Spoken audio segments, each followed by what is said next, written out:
जय हिंद दोस्तों, आप सभी का गांव तक रोजगार स्टडी पर बहुत बहुत स्वागत है। तो फ्रेंड्स, कैसे हैं आप सभी। उम्मीद करता हूं आप सभी अच्छे होंगे और अच्छे से अपनी प्रिपरेशन कर रहे होंगे। तो फ्रेंड्स, जैसा कि आप सभी यहां पर देख पा रहे होंगे, इससे पहले मैंने आप सभी को मैथ के 2 सेट प्रोवाइड कर चुका हूं। यदि अभी तक आपने नहीं देखे हैं तो वीडियो के डिस्क्रिप्शन में लिंक दिया है, बाद में जाकर के आप देख सकते हैं। बहुत ही इंपॉर्टेंट सेशन होने वाला है, क्योंकि फ्रेंड्स ये पिछले वर्षों में जो सेप्टेम्बर 9 में पूछे गए प्रश्न थे उन्हीं पर के बेस पर आधारित प्रश्न हैं। तो आप सभी को इसी लेवल के प्रश्न लगाने होंगे, तभी आपका जो है सिलेक्शन हो सकता है, मैथ में अच्छा स्कोर हो सकता है। तो आप सभी यहाँ पर देख पा रहे होंगे, मैथ में ये 100% आपको यहाँ से प्रश्न देखने को मिलेंगे। तो चलिए फ्रेंड्स, सबसे पहले मैं आपको यहाँ पर लेकर के चलता हूँ कि कल जो मैंने आपको एक प्रश्न दिया था, उस प्रश्न का बहुत सारे कैंडिडेट ने यहाँ पर गलत आंसर दिया है। तो आपको ये गलती नहीं करनी है। आप रीजनिंग में ही यदि इस प्रकार से गलती करेंगे तो आपका मेरिट में नाम नहीं आ सकता। इसलिए आपको जो है अभी भी आवश्यकता है सेट लगाने की। और ध्यान दीजिए, देखिए बहुत सारे कैंडिडेट ने जो है यहाँ पर आंसर जो दिया था वो दिया था डी, यानी कि ऑप्शन बी दे रहे थे बहुत सारे कैंडिडेट। यहाँ पर बहुत सारे कैंडिडेट का सी भी आया है यहाँ पर। तो देखिए फ्रेंड्स, ना तो यहाँ पर डी होगा, यहाँ पर बी होगा, ना ही सी होगा। ऑप्शन जितने भी कैंडिडेट ने यहाँ पर जो है आपका जो है ऑप्शन ए दिया है वही आपका आंसर हो जाएगा। ए ऑप्शन वाले जितने भी कैंडिडेट हैं, ए में आप देख पा रहे होंगे बी दिया गया है, ए में आपका जो है बी दिया गया है। और ये डिफरेंट कैसे होगा, आपसे भी देख पा रहे होंगे ऑप्शन ए में आपका रेखाएं दी गई हैं, ऑप्शन सी में भी आपकी रेखाओं का यूज किया गया है, ऑप्शन डी में भी। बट यहाँ पर बी में आप देख पा रहे होंगे यहाँ पर जो है रेखा के साथ जो है आधा सर्कल भी यहाँ पर यूज हुआ है। तो इसलिए ये सबसे विषम होगा। तो जितने भी कैंडिडेट को यहाँ पर क्लियर नहीं था, उन सभी को क्लियर करने के लिए ये क्वेश्चन आपको मैंने बता दिया है। तो आपसे भी यहाँ पर ध्यान रखना कि ऑप्शन बी यहाँ पर सही हो जाएगा, यानी कि डी जो है वो इन तीनों से भिन्न है। चलिए आज का सेशन स्टार्ट करते हैं यहाँ पर मैथ के क्वेश्चन के साथ। और बहुत ही अच्छा प्रश्न आपके सामने है। एक वस्तु को 4% तथा 10% के लाभ में बेचने पर विक्रय मूल्य जो है वो आपका, यानी कि सेलिंग प्राइस जो है वो 3 रुपये के अंतर के बराबर है। तो दोनों के का विक्रय मूल्य का अनुपात पूछा है, यानी कि सेलिंग प्राइस का अनुपात यहाँ पर आपसे पूछा गया है, रेशो। तो आप सभी को इस तरीके के प्रश्न जो है टाइम को भी मैनेज करके चलना है। तो किस तरीके से करने हैं कुछ ही सेकंड में देखिए। यहाँ पर जो है एग्जामिनर क्या कर रहा है, आपको फंसाने की कोशिश कर रहा है। 4% तथा 10% के लाभ में बेचने पर अंतर जो है, यानी कि दोनों का जो परसेंटेज का अंतर है वो 3 रुपये के बराबर है। तो आप देख पा रहे होंगे 4% और यहाँ पर जो है 10%। और ये रुपये में जो है वो आपसे भी इन दोनों का अंतर कितना है, 6%। ये बराबर किसके है, 3 रुपये के है। यही एग्जामिनर ने दिया है, बट आपको घुमाने की कोशिश कर रहा है कि दोनों का विक्रय मूल्य का अनुपात यहाँ पर पूछा है। अब देखिए इससे आप क्या करेंगे, 6% 3 के बराबर है तो आपको 100% निकालना है। तो 100% आप यहाँ पर निकालेंगे फ्रेंड्स। तो 100% जो है आपका कितने के बराबर हो जाएगा, 100% हो जाएगा आपके 50 के बराबर। तो आपसे भी इस तरीके से गुणा करके यहाँ पर 6 को इधर ले जाएंगे और 100 का मल्टीप्लाई कर देंगे, तो यहाँ पर 50 के बराबर हो जाएगा 100%। यानी कि आपका कॉस्ट प्राइस जो है वो 50 रुपये है। तो कॉस्ट प्राइस आपका 50 रुपये निकल के आ गया है यहाँ से। अब आपको क्या करना है, सेलिंग प्राइस निकालना है। तो देखिए फ्रेंड्स, देख पा रहे होंगे 50 का 4% आपको निकालेंगे, 50 का 4% आप सभी निकालेंगे यहाँ पर। तो आपका जो है 2 निकल के आ जाएगा, यानी कि सेलिंग प्राइस जो है 52 रुपये हो जाएगा। 50 और 2 52, देख पा रहे होंगे आप यहाँ पर 4% इसका निकालेंगे तो यहाँ पर 5 चौक 20, 2 करके आ जाएगा। यानी कि क्रिया मूल्य 2 अधिक पर बेचा है, 2 रुपये अधिक लाभ पर यहाँ पर बेचा है। तो सेलिंग प्राइस जो है 1 जो आ जाएगा 52 हो जाएगा यहाँ पर। और इसी तरह के थे सेलिंग प्राइस 2 भी आपको निकाल लेना है। क्या करना है, 50 का 10% निकालेंगे तो यहाँ पर कितना हो जाएगा, 5 हो जाएगा। तो सेलिंग प्राइस यहाँ पर कॉस्ट कितना अधिक पर बेचा है, 50, तो उसका कॉस्ट प्राइस था 5 अधिक पर बेचा है तो 55 पर बेचा है। तो इस तरीके से यहाँ पर आप निकाल सकते हैं। तो यहाँ पर जो रेशो आ जाएगा सेलिंग प्राइस 1 का और सेलिंग प्राइस 2 का, तो यहाँ पर जो है 52:55 आ जाएगा। तो 52:55 क्या है, ऑप्शन ए में ही दिया गया है। तो ऑप्शन ए करेक्ट हो जाएगा। जितने भी कैंडिडेट का यहाँ पर सही है, बिल्कुल सही हो जाएगा। जितने भी कैंडिडेट यहाँ पर जुड़ चुके हैं सभी एक बार वीडियो को शेयर जरूर किया करें। देखिए नेक्स्ट प्रश्न बहुत ही अच्छा प्रश्न है और आपके सामने है। थोड़ा मैं इंक यहाँ पर जो है ये चेंज कर लेता हूँ क्योंकि थोड़ा क्लियर नहीं आ रहा है। तो ये हो गया आपका यहाँ पर। चलिए यहाँ पर बताइए, यदि माध्यिका को माध्य, देखिए माध्यिका और माध्य का यहाँ पर जो है आपको दिया गया है, आप देख पा रहे होंगे यहाँ पर दोनों का मान दिया गया है। तो आपको बहुलक निकालना है। देखिए बहुलक निकालने के लिए आप सभी को एक फॉर्मूला यहाँ पर लिख लेना है, नोट कर लेना है सभी कैंडिडेट को कि आपका क्या होता है। देखिए यहाँ पर होता है आपका बहुलक, यदि आपको निकालना है बहुलक आप निकाल रहे हैं तो बहुलक इक्वल होता है आपका 3 माध्यिका माइनस 2 माध्य, ये होता है आपका। इसे आप नोट कर लीजिए। अब देखिए यहाँ पर हम बहुलक निकालने के लिए 3 माध्यिका में सूत्र में आपको मान रखना है, माध्यिका का मान रखेंगे हम। तो यहाँ पर माध्यिका का मान 36 दिया गया है। इसी तरीके से आपको 2 गुणा माध्य का मान रखेंगे, माध्य का मान 35 दिया गया है। तो बहुत ही सिंपल प्रश्न है, लेकिन आपको यहाँ पर जो है कुछ फॉर्मूले भी याद रखने हैं। 36 दिया आपको, 6 तिया 18 हो जाएगा, और 3 तिया 9 और 1 10, 108 हो जाएगा ये। और यहाँ पर जो है 35 दूनी 70। अब देखिए यहाँ पर 8 बच जाएगा, और यहाँ पर 3 38। सही आंसर ऑप्शन सी हो जाएगा। जितने भी कैंडिडेट का 38 आ रहा है बिल्कुल सही है आप सभी का। चलिए नेक्स्ट प्रश्न देख लेते हैं। ज़्यादातर स्टूडेंट का बिल्कुल सही आ रहा है यहाँ पर। देखिए नेक्स्ट आपका 5 क्रमांगत संख्याओं का औसत दिया गया है आपको। 5 क्रमांगत संख्याओं का औसत 100 है, तो पहली संख्या ज्ञात कीजिए। देखिए मैंने आप सभी को इससे पहले भी एक प्रश्न इसी प्रकार का कराया था। जब भी आपको क्रमांगत संख्याएं दी जाती हैं, औसत दिया जाता है, तो आपको टाइम को मैनेज करना है, टाइम को बचाने की कोशिश करना है। इस तरीके के प्रश्न जो आते हैं, कुछ प्रश्न जो होते हैं कुछ ही सेकंडों में आप इसका आंसर दे सकते हैं। देखिए औसत, क्रमांगत संख्याओं का औसत दिया, यानी कि बीच वाली संख्या आपको दे रखी है। अब देखिए क्रमांगत कहिए, ना तो विषम कहिए ना यहाँ पर सम कहिए, तो आपको डायरेक्ट क्या कर देना है, 100 से आगे 101 हो जाएगा, 102 हो जाएगा, 100 से कम हो जाएगा 99 हो जाएगा, और यहाँ पर 98 हो जाएगा। अब आप देख पा रहे होंगे यहाँ पर जो संख्याओं जो है 5 है, 1 2 3 4 5, 5 संख्याएं सबसे छोटी पूछी है। यहाँ पर पूछिए पहली संख्या, तो 98 हो जाएगा। यदि आपसे पूछे सबसे बड़ी संख्या, तो 102 हो जाएगा। तो 98 ऑप्शन में दिया गया है, और 98 यहाँ पर आपका सही आंसर हो जाएगा, ऑप्शन ए। तो चलिए नेक्स्ट प्रश्न की तरफ चलते हैं। बहुत ही अच्छा प्रश्न, सभी का ज़्यादातर कैंडिडेट का आंसर आ चुका है। देखिए नेक्स्ट प्रश्न है, एक ही दीवार के सहारे खड़ी हुई सीढ़ी का उन्नयन कोण दिया गया है आपको। देखिए कोई दीवार है, तो मान लीजिए यहाँ पर कोई दीवार है, और वह उसके सहारे कोई सीढ़ी खड़ी है। तो ये आपका सीढ़ी खड़ी होगी इस तरीके से। तो ये आपका दीवार है, और यहाँ पर सीढ़ी खड़ी है इस तरीके से। मान लीजिए ये आपका सीढ़ी है, तो ये आपका सीढ़ी है इस तरीके से, और यहाँ पर जो है ये आपकी दीवार है, ये जो है आपकी दीवार है। तो ये दीवार है और ये सीढ़ी दी गई है। उन्नयन कोण 45 डिग्री, यानी कि ये वाला जो कोण है वो 45 डिग्री का बन रहा है यहाँ पर, 45 डिग्री का। तो इसी तरीके से 45 डिग्री का कोण आपका ऊपर बनेगा यहाँ पर, और ये 90 का बन जाएगा। तो इस तरीके से यहाँ पर आपको ध्यान रखना है थोड़ा यहाँ पर जो है। तो ये आप सभी देख पा होंगे। तो यहाँ पर थोड़ा सा इसे जो है मैं थोड़ा और बड़ा कर लेता हूँ, जिससे कि आपको क्लियर हो जाए। एक बार मैं यहाँ पर देख लेता हूँ कोई,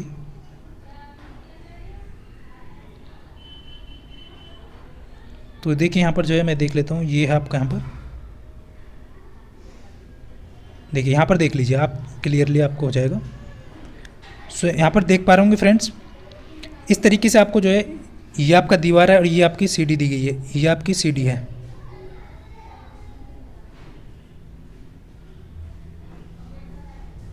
आप देख पा रहे होंगे, और इसका जो है आप सभी देख पा रहे होंगे कोण जो बनना है आपका, कितने का बनना है, 45 डिग्री का कोण बनना है।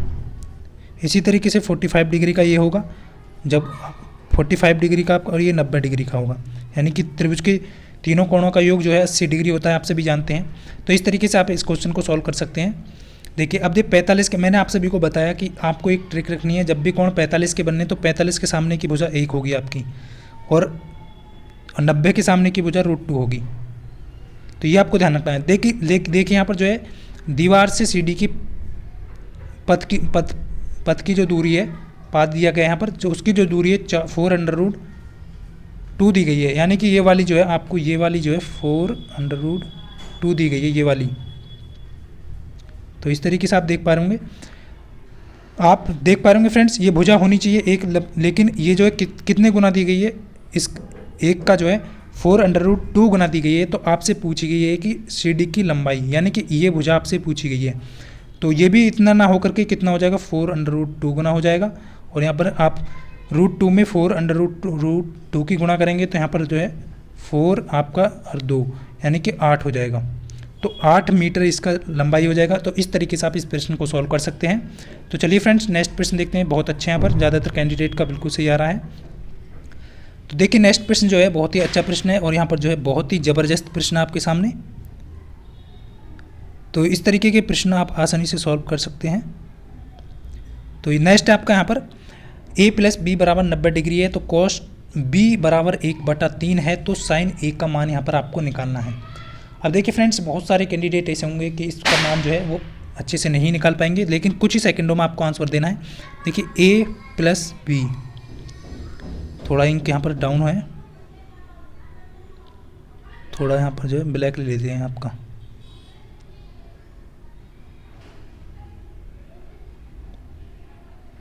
देखिए यहाँ पर जो है ए प्लस बी बराबर 90 डिग्री, ये सही है आपका दिया गया है। और यहाँ पर जो है कॉस बी का मान दिया गया है आपको ये, और साइन ए का मान यहाँ पर आपसे पूछा है। तो देखिए फ्रेंड्स, दोनों तरफ आपको कॉस लेना है, दोनों तरफ क्या करना है, cos A plus B, sorry यहाँ पर जो है एक बार आपको यहाँ पर जो है थोड़ा यहाँ पर मिस्टेक है। देखिए ये आपको दिया गया है, तो आपको क्या करना है, b बराबर 90 माइनस ए, इस तरीके से आपको कर लेना है, और दोनों तरफ आपको कॉस लेना है। तो यानी कि दोनों तरफ कॉस लेने पर b बराबर हो जाएगा कॉस 90 माइनस ए। इस तरीके से आप इस प्रश्न को सॉल्व करेंगे, कुछ ही सेकंडों में आपका आंसर आ जाएगा। कॉस बी बराबर दिया गया है आपको, तो कॉस आपने पढ़ा होगा, कॉस 90 माइनस थीटा आपने पढ़ा होगा, तो कॉस 90 माइनस ए आपका क्या हो जाएगा यहाँ पर। तो ये कॉस बी का मान आपको दिया गया है, तो कॉस बी का मान यहाँ पर मैं रख देता हूँ 1/3 दिया गया है, और यहाँ पर इसका जो वैल्यू आ जाएगा वो आप सभी जानते हैं, कॉस 90 माइनस थीटा आपका साइन थीटा होता है, यानी कि साइन ए। यही आपसे पूछा है कि साइन ए का मान कितना होगा। देखिए यहाँ पर एग्जामिनर सिर्फ घुमाने की कोशिश करता है आपको, तो ये भी साइन ए का मान जो है 1/3 ही हो जाएगा। तो ऑप्शन सी जितने भी कैंडिडेट दे रहे हैं बिल्कुल सही है। तो जितने भी कैंडिडेट ने अभी तक वीडियो को लाइक नहीं किया है, तो एक बार वीडियो को लाइक ज़रूर करें। सभी आप सभी के लिए बहुत ही इंपॉर्टेंट क्वेश्चन है, और ये आपका यहाँ पर एग्जाम में इसी तरीके के प्रश्न आपको मिलने वाले हैं। तो वीडियो को एक बार सभी साथी शेयर भी जरूर किया करें। तो देखिए नेक्स्ट प्रश्न जो है बहुत ही इंपॉर्टेंट है और बहुत ही खतरनाक है। बहुत सारे कैंडिडेट इस प्रश्न को गलत करेंगे, लेकिन मैं आपको यहाँ पर टाइम को भी मैनेज करने के लिए इसका एक बहुत ही बेस्ट ट्रिक बताने वाला हूँ, क्योंकि बहुत सारे कैंडिडेट इसका जो है पहले काउंट करेंगे तब जाके इसका मान निकालेंगे। देखिए आपको दिया है 1 + 2 + 3 + डॉट डॉट डॉट, यहाँ पर जो है 31 तक दिया है, फिर उसके बाद फिर डाउन कर दिया है 30, 29 + 3, 2, 1, इसकी वैल्यू आपको निकालनी है। तो इस तरीके के प्रश्न को कैसे करना है, देखिए फ्रेंड्स आपको क्या करना है, 1 + 2 + 3 + 4 + 3 + 2 + 1। मान लीजिए हमारे पास ये संख्या होती तो हम इसका भी मान निकालते। तो देखिए यहाँ पर जो इसका हम मान निकालते तो आप जोड़ते, यहाँ पर जो आपका 16 आता इसका मान, आप सभी देख पा रहे होंगे ये कितने का स्क्वायर है, ये 4 का स्क्वायर है, आप देख पा रहे होंगे। इसी तरीके से आपके पास यदि कोई ये 3 ही वैल्यू दी, ये आपको भैया है, ये आपको 5 वैल्यू दी जाती तो आप इसका मान जोड़ते तो आपके पास जो यहाँ पर 9 आता। ये कितने का स्क्वायर है, 3 का स्क्वायर है। तो आपको इतना जोड़ने की ज़रूरत नहीं है फ्रेंड्स। आपको क्या कहा है, सबसे हाईएस्ट नंबर, देखिए जिस तरह मैंने इसमें हाईएस्ट नंबर 3 लिया उसका स्क्वायर किया, इसी तरह के यहाँ पर जो है आपका इसका स्क्वायर, किसका स्क्वायर है, आपसे भी देख पा रहे होंगे 3 का स्क्वायर है, वो ये 4 का स्क्वायर है। यानी कि जो भी हाईएस्ट नंबर है 31 का आपको क्या करना है, जो भी 31 संख्या दी गई है उसका स्क्वायर कर देना है, और वही आपका संख्या होगी, यानी कि इनका मान होगा, योग होगा, तो 961 हो जाएगा इसका सही आंसर। जितने भी कैंडिडेट ने 961 दिया है बिल्कुल सही है यहाँ पर। चलिए नेक्स्ट प्रश्न देख लेते हैं, बहुत ही अच्छा प्रश्न था। तो कुछ ही सेकंडों में आप इस तरीके से प्रश्न को सॉल्व कर सकते हैं।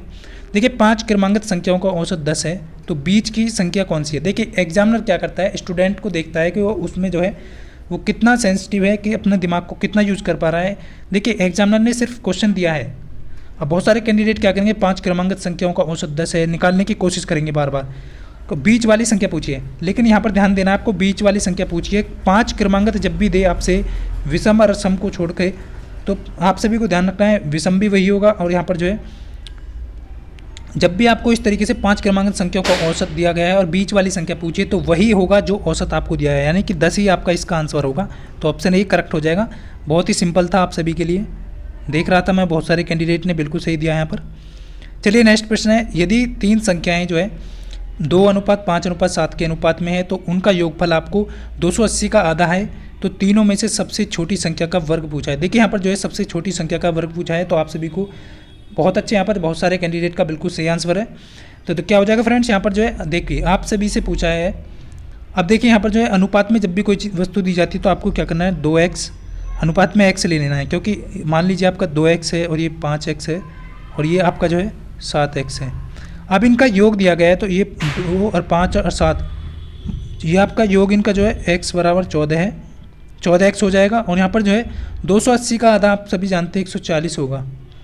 अब x की वैल्यू यहाँ पर निकल के आ जाएगी आपकी 10। तो इस तरीके से आप सभी यहाँ पर देख पा रहे हो 10। तो आप देखिए 2 में आपका 10 x की वैल्यू रखेंगे, सबसे छोटी की है तो 20 हो जाएगी। बट यहाँ पर जो है सबसे छोटी संख्या नहीं पूछी गई है, उसका वर्ग पूछा है, यानी कि 20 का स्क्वायर आप करेंगे यहाँ पर, तो इसका स्क्वायर 400 हो जाएगा। तो 400 संख्या ऑप्शन ए में दी गई है, तो बिल्कुल सही हो जाएगा ए ऑप्शन। जितने भी कैंडिडेट दे रहे हैं बहुत अच्छे, यहाँ पर बहुत अच्छे से सभी का यहाँ पर ज़्यादातर कैंडिडेट का बिल्कुल सही आंसर है। उस समचतुर्भुज का क्षेत्रफल ज्ञात कीजिए फ्रेंड, जिसका परिमाप जो है 164 सेंटीमीटर है। देखिए बहुत अच्छा प्रश्न है और बहुत सारे कैंडिडेट जो है इसको गलत करने वाले हैं, तो आप सभी को ये गलती ना करनी है। देखिए यहाँ पर जो है प्रश्न दिया गया है बहुत ही अच्छा है। तो यहाँ पर दिया गया है उस समचतुर्भुज का क्षेत्रफल ज्ञात करें जिसका परिमाप 164 सेंटीमीटर है और उसका एक विकर्ण भी यहाँ पर दिया गया है। तो आप सभी को यहाँ पर ध्यान रखना है, प्रश्न जो है बहुत ही अच्छा है। देख लेता हूँ मैं यहाँ पर कुछ ऐसा जो है, देखिए यहाँ पर जो है मैं क्लियर कर दूँ।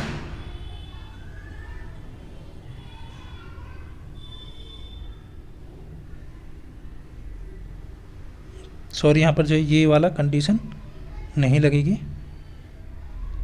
मैं हाथ से ही ड्रॉ कर देता हूँ आप सभी के लिए। देखिए समचतुर्भुज का क्षेत्रफल ज्ञात करने के लिए कह रहा है, इसका परिमाप दिया है। आप सभी जानते हैं परिमाप क्या होता है किसी भी। अब यहाँ पर समचतुर्भुज है तो उसकी चारों भुजाओं का योग, समचतुर्भुज यानी कि चारों भुजाएं हैं तो उसकी समान होंगी। तो परिमाप यहाँ पर 4a मान लेते हैं हम इसका। सॉरी, यहाँ पर जो है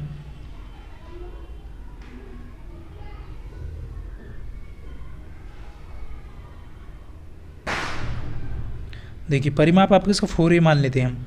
4a 164 हो जाएगा, 4 से डिवाइड करेंगे, a बराबर जो है यहाँ पर क्या आ जाएगा आपका, यहाँ पर आ जाएगा आपका 4 चौक 16 41, यानी कि एक भुजा इसकी 41 है। समचतुर्भुज की चारों भुजाएं का योग कितना है 41 है। तो इस तरीके से आप जो है आपका जो है एक भुजा भी निकल के आ गई। तो ये आप सभी को ध्यान रखना है। और देखिए एक विकर्ण की लंबाई दी गई है, तो यहाँ पर मान लेते हैं फ्रेंड्स कोई समचतुर्भुज इस तरीके से होगा।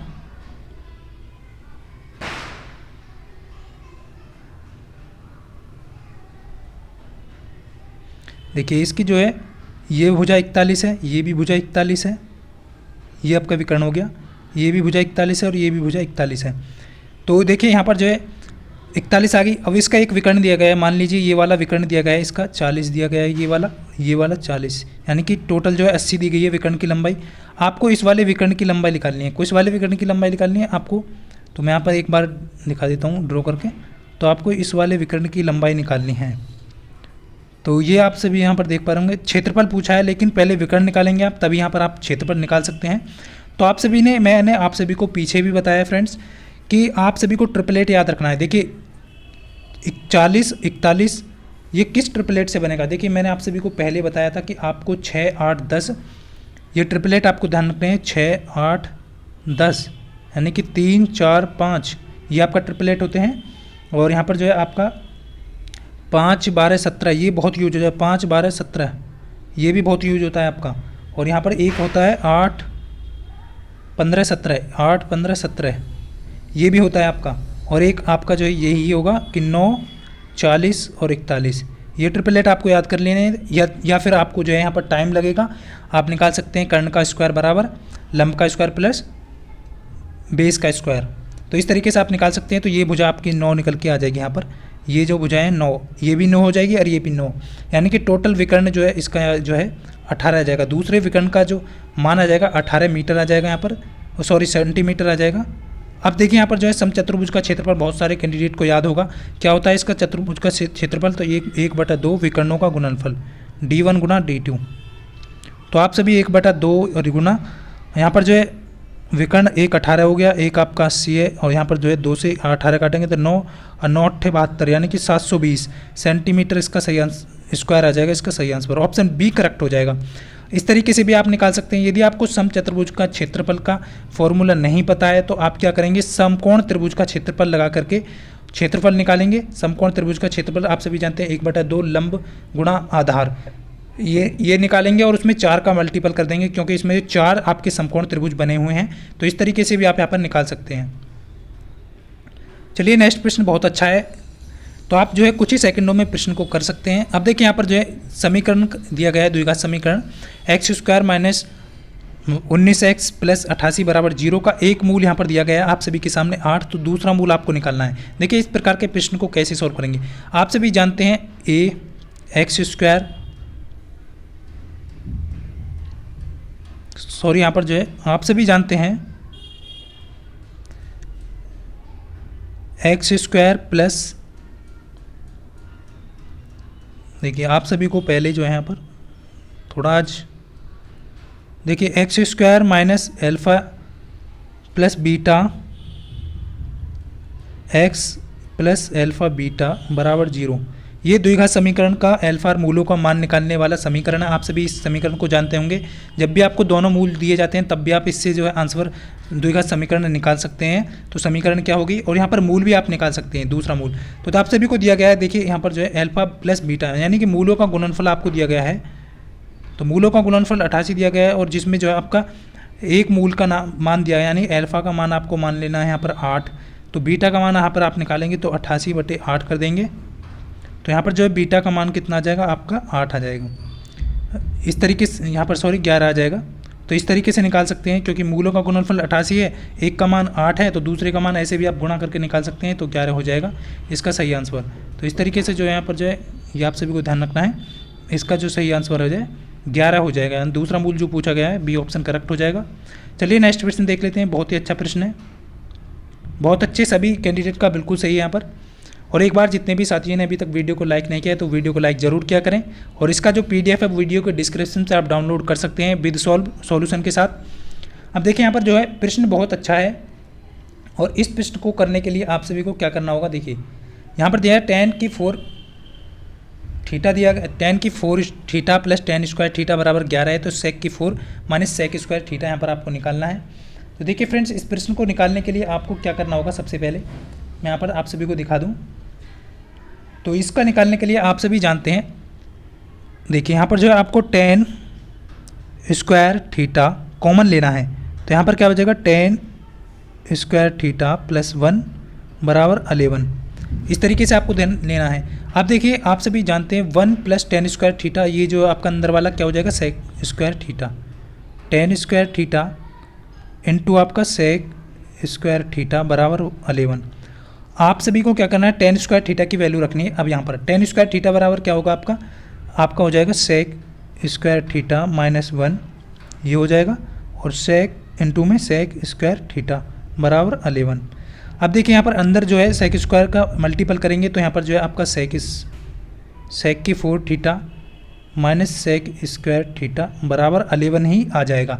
यानी कि जो वैल्यू आपकी tan की 4 theta plus tan square theta बराबर दी जाती है, वही आपकी वैल्यू जो है sec की 4 theta minus sec square theta की होगी। तो ये आप सभी को ध्यान रखना है, ये कंडीशन जो है आपकी एग्जामिनर आपसे पूछ लेता है, तो आप सभी को इस तरीके से ये भी कंडीशन आपको ध्यान रखनी है। तो इसका सही आंसर जो है ऑप्शन बी हो जाएगा। चलिए नेक्स्ट प्रश्न देखते हैं। सिर्फ यहाँ पर जो है आपको घुमाने की कोशिश की गई है। देखिए नेक्स्ट प्रश्न आपका जो है यहाँ पर जो है बहुत ही अच्छा प्रश्न है, और ये प्रश्न जो है आप सभी को ध्यान रखना है फ्रेंड्स। देखिए यहाँ पर जो है, और ये प्रश्न भी आपको एग्जाम में मिलेगा, 100% बता रहा हूँ, इस तरीके का प्रश्न भी पूछा जाता है। देखिए 3x minus 4y minus 2z बराबर 6 द्वारा निर्देशांक अक्षों के साथ निर्मित अंतःखंड जो है वो क्या होंगे। देखिए अंतःखंड पूछा गया है, तो आपको एक वैल्यू यहाँ पर ध्यान रखनी है। तो आपको एक कौन सी वैल्यू ध्यान रखनी है, देखिए मैं आपको यहाँ पर क्लियर कर देता हूँ। आपको एक इसका जो है अंतःखंड का एक सूत्र याद रखना है। देखिए इसका सूत्र होता है x/a plus y/b plus z/c equal 1। ये आपका होता है अंतःखंड का, समतल द्वारा काटे गए अंतःखंड का समीकरण। तो इसके अकॉर्डिंग आपको निकालना है यहाँ पर। देखिए अब इस समीकरण जो ऊपर समीकरण आपको दिया गया है, इसके तरीके की आपका इसका समीकरण से तुलना करनी है, और इस तरीके के इसकी कंडीशन बनानी है। तो आपको क्या करना है, ऊपर दी गई समीकरण में 6, देखिए इस इक्वल में आपको 1 करने के लिए 6 से डिवाइड करना है। तो 3x/6 प्लस 4, सॉरी यहाँ पर माइनस है, 4y/6 प्लस z, सॉरी यहाँ पर माइनस है, 2z/6 बराबर जो है 6/6। तो यहाँ पर 1 हो जाएगा, और यहाँ से 3 से 2 बार जाएगा, ये 4 से 2 और 3 हो जाएगा यहाँ पर, और 2 से यहाँ पर जो है 3 बार जाएगा, यानी कि x/2 प्लस x/2 प्लस नहीं होगा, यहाँ पर माइनस होगा, तो यहाँ पर माइनस हो जाएगा आपका 2/3, यानी कि y साथ में है, माइनस z/3 बराबर 1। अब देखिए फ्रेंड्स, आप सभी यहाँ पर देख पा रहे होंगे, यहाँ पर माइनस दिया गया है, तो माइनस को आपको चेंज करना है और प्लस जो वैल्यू है, एक की वैल्यू यहाँ पर आपको देखनी है। देखिए आप सभी यहाँ पर देख पा रहे होंगे, मैं एक बार यहाँ पर ड्रॉ फिर से दिखा देता हूँ आप सभी को ड्रॉ करके। तो ये आपको जो है, ये आपका इतना तो समझ में आ गया आप सभी को बिल्कुल। तो मैं यहाँ पर आगे जो है आपको बिल्कुल देखिए, आप जो है जैसे ही आप सभी यहाँ पर देख पा रहे होंगे, क्या आ गया आपका x बटे आपका जो है यहाँ पर 2 आ गया, माइनस के यहाँ पर y/2y/ कितना आ गया 3 आ गया, माइनस के यहाँ पर जो है z/ कितना आ गया 3 आ गया, तो यहाँ पर 1 आ गया। अब देखिए आप सभी को क्या करना है, माइनस वाली कंडीशन को यहाँ पर जो है x/2 प्लस करना है, क्योंकि आपको समीकरण से संतुलित करना है, और y/3/2 हो जाएगा, ये आपका माइनस को प्लस कर देना है यहाँ पर, z/-3 बराबर 1। अब आप देख पा रहे होंगे यहाँ पर जो है a की जो वैल्यू है वो आपकी कितनी आई है 2, b की वैल्यू आपकी कितनी आ गई -3/2, c की वैल्यू आपकी कितनी आ गई -3। तो ये समीकरण आपको दिया गया है ऑप्शन सी में, तो सॉरी यहाँ पर ऑप्शन सी नहीं होगा, ऑप्शन डी में, तो ऑप्शन डी बिल्कुल करेक्ट हो जाएगा। जितने भी कैंडिडेट का यहाँ पर ऑप्शन डी हो जाएगा बिल्कुल सही। तो इसके जो है अंतखंड क्या होंगे अक्षों के साथ, तो ये आपके यहाँ पर हो जाएंगे ए बी सी, आपको उनका वैल्यू आपको निकालना है। चलिए नेक्स्ट देखते हैं। नेक्स्ट प्रश्न बहुत अच्छा प्रश्न है। x² + 25y² बराबर 10xy, तो x और y का रेशो आपको यहाँ पर निकालना है। देखिए बहुत अच्छा प्रश्न है और कुछ ही सेकंडों में आप इस प्रश्न को सॉल्व कर सकते हैं। सिर्फ आपको जो है, आप सभी देख पा रहे होंगे, इसका जो आपको -10xy को इधर लाना है और इक्वल में 0 करना है। अब आप देख पा रहे होंगे ये जो समीकरण है इसका जो है a - b का होल स्क्वायर होना है, यानी कि a - b वाली कंडीशन आपको लगानी है, a - b का होल स्क्वायर वाली। तो इसका जो है आप देख पा रहे होंगे यहाँ पर 5y, जब आप इसका स्क्वायर करेंगे ये आपका जो है देख पा रहे होंगे यही समीकरण खुल करके ये आ जाएगा ऊपर। तो अब आप देख पा रहे होंगे स्क्वायर 0 से हो जाएगा, तो वही होगा आपका 0 के इक्वल में, तो वही होता है आपका x बराबर 5y हो जाएगा। इधर y को इधर उठा के लाएंगे तो x/y बराबर आपका 5/1। तो आप सभी देख पा रहे होंगे x और y का रेशो आपका क्या हो जाएगा 5:1। तो 5:1 यहाँ पर जो है ऑप्शन ए करेक्ट हो जाएगा आपका। तो इस तरीके से आप प्रश्न को सॉल्व कर सकते हैं। चलिए नेक्स्ट प्रश्न, बहुत ही अच्छा प्रश्न आपके सामने। यदि एक घन का विकर्ण आपको दिया गया है 10√3 सेंटीमीटर लंबा है, तो इसका आयतन क्या होगा। देखिए अब घन का विकर्ण आपको दिया गया है, तो घन का विकर्ण का फॉर्मूला आपको ध्यान होना चाहिए सभी को। तो घन का विकर्ण का फॉर्मूला क्या होता है, तो घन का विकर्ण आपको यहाँ पर ध्यान रखना है। तो ये होता है आपका a√3, यानी कि भुजा √3 हो जाएगा, ये आप सभी को ध्यान रखना है।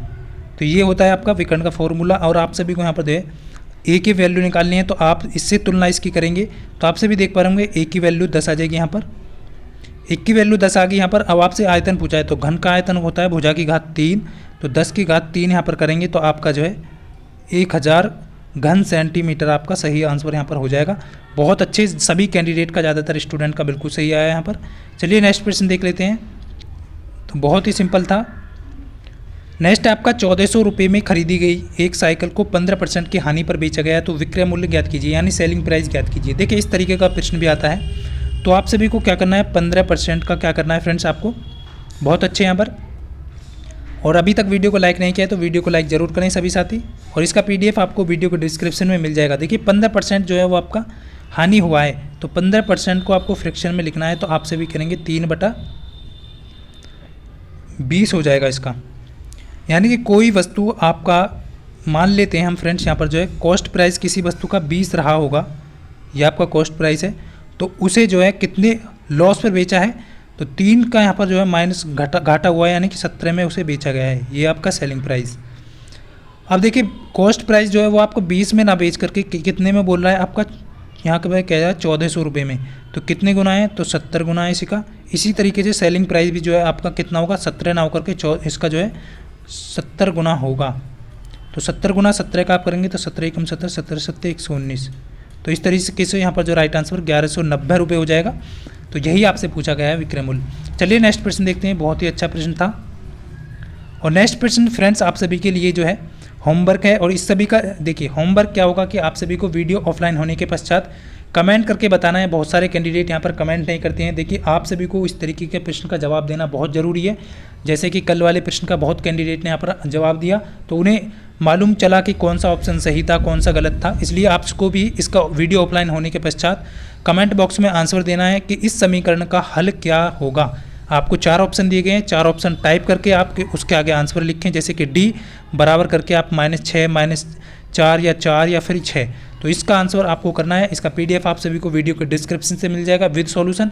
तो मिलते हैं फ्रेंड्स नेक्स्ट वीडियो में, तब तक के लिए सभी को जय हिंद, वंदे मातरम।